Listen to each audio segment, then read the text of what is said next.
Hello po mga kapatid, magandang hapon po sa inyo lahat dyan guys, kumusta na po? Heto naman po tayo sa isa pong pamproteksyon pangkalahatan. Yan po guys, sa napadaan sa aking munting channel, paki-subscribe and like my videos, paki-share na lang po sa mga kamag-anak nyo sa inyong FB para po kung sila ay may nagustuhan ng mga items tulad ng mga pamproteksyon, pampaswerte.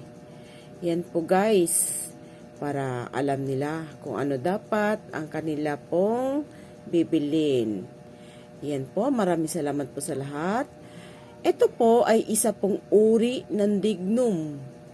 Gawa sa dignum na kahoy, ang isa pong pamproteksyon, ang isa pong San Benito. Ito po, pamproteksyon kahit po saan kayo pupunta, pwede nyo po itong suotin o gamitin. Pangkalahatan po guys. Yan, pwede pang pamilya. Pangtaboy ng malas. Ito po ay pangkaligtasan po mga kapatid sa mga naniniwala. Isa pong uri ng kahoy na banal.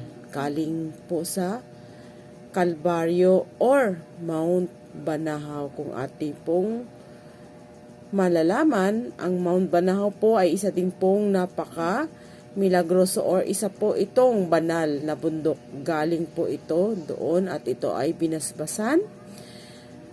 Mga kapatid, sa mga naniniwala, ito po ay malakas magbigay ng kaligtasan. Alam na po natin ang mga gawa ng sa Mount Banahaw, lalo na po mga ganitong uri na kahoy, ito ay malakas.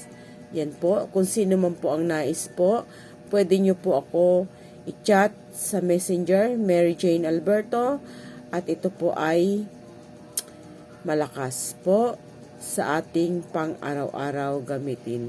Isa pong uri na San Benito gawa sa dignum. Ayan po mga guys, pwede nyo ako chat. Okay po, maraming salamat po. Mega shoutout na lang po ulit sa lahat.